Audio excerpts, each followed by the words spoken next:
Hello, awesome people! I hope you're having an amazing day today. Today we're taking a look at the book The Fall of Gondolin by J.R.R. Tolkien. He wrote some of these things, and so what we're doing is, and this is edited by his son Christopher Tolkien, and it's very similar to Beren and Luthien, a book I've already reviewed for you, where it has the overarching story that's been told several different times in several different ways by J.R.R. Tolkien across his life. And the first one was written, and it took me about 2 hours and 10 minutes for me to knock it out. It's more of a novella length. It's about 75 pages long in this oversized collection. It took me about 2 hours and 10 minutes for me to knock out, and it was a lot of fun. And then there are a couple of smaller pieces of other stories, and then there's a start of a story. It ends you with about another novella. It feels like the beginning of a novel, and then that one finishes up, and then we have a couple more pieces, and then Christopher Tolkien will tie these all up. And in each of these sections, he'll give you his sort of comments on what's happening with this section, or with notes that were in the documents that he is putting out there for you folks too. And so again, you're seeing and these are more than 35 years between the first big one and then the fourth big one. That's also the two sort of novella length tellings of the classic story of the Fall of Gondolin. That's happening in the legendarium.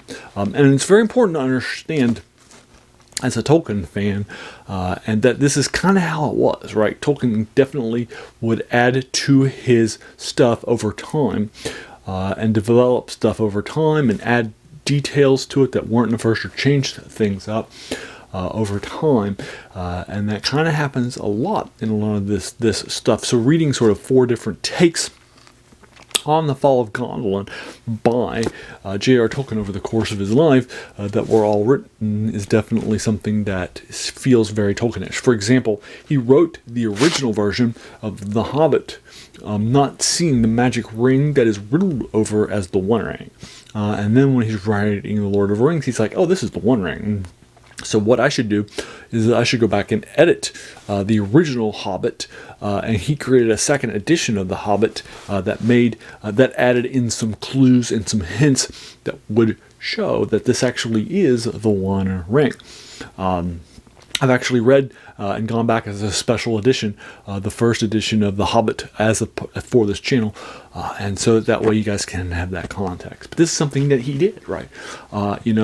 His stuff evolved over time. And so we have a couple of letters by him in here too. For example, after writing Lord of the Rings, he's like, this isn't The Hobbit, this is the Silmarillion. I have allowed the Silmarillion into that. So you can read one of those letters in here when he's writing to his editor and be like, this is actually more of the Silmarillion that I've already sent you and was rejected than it is The Hobbit. But sorry about that. In one of his letters for you. So anyway, so that's cool. And so you can definitely get a feel for what's happening. And again, these are 4 different stories that he wrote as he was growing a little older. And thus they're telling the story of the fall of Gondolin, one of the last outposts of good during the First Age that is being attacked by Morgoth. So that's kind of what's happening there. It reminds me of a class I took when I was an undergrad in college at WVU, where we had a summer guided reading project by an expert in history of the Middle East, and I could basically choose what I wanted to do some deeper dive into, and then write a research paper about what I discovered in my writing over the summer. So I chose to do the Six Days War because it wasn't something that I really knew that a lot about, but I knew it was something that really influenced sort of the modern context of the Middle East and relationships with Israel from a variety of different angles. So I read a couple of historical works. I read some first-hand accounts, like diaries and journals and survivor accounts and those sorts of things from the war, in order to get a better feel for what sort of the modern era sort of feels like. And then I wrote my research paper. So I got one event, this war that didn't take that long, and then sort of the setup and the denouement, and what happened later, those sorts of things, and then I had it from all these different angles and accounts, first hand, third hand, right, and all these sort of historical accounts interviews, right? First-person accounts. So these are different things from different people in order to get a deep dive into the 6 Days War, right? And so I definitely something I walked away from as something that was really cool. But then what winds up happening is that this is sort of the same thing. You're getting 4 different accounts of the Fall of Gondolin. Only in this case, it's all from the same guy. So it's a little different.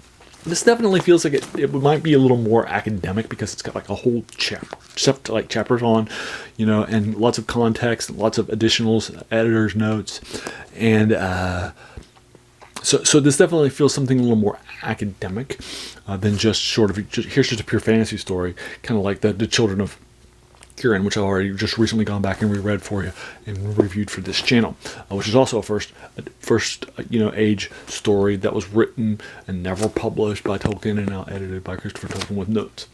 And so that one was a novel-length story of a telling that was already been told in other areas. And this is the same thing, telling the Fall of Gondolin. Now, as a reminder, I like to keep my reviews spoiler-free. So I won't be giving you the spoiler take on what these core things are happening. But our key character is Tuor. He is a human. And then he'll end up being the grandfather of Elrond from the books, in the movies, half elven. He'll end up marrying a female elf, and they'll have a kid. He'll have this glorious life. He's the son of the brother of Huron, from the first children of Huron, and so he is the nephew then of Huron and the cousin of the children that are to the title of that novel. There's a lot of characters actually that are in between this and Beren and Luthien, and then the other one, and lots of places that are in the same areas because this is all happening roughly contemporaneously with each other, and so that's kind of cool. And he has this cool axe, and he finds Gondolin after being sent by the god of the sea, Ulmo, who has a little bit. Who still remembers his loyalty and his affection for people, and he wants to save them, and so he sends him as a messenger to the King Turgon.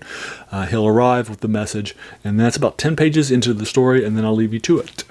That's pretty cool. What the message is, what ends up happening, and the tragedy of the Fall of Gondolin.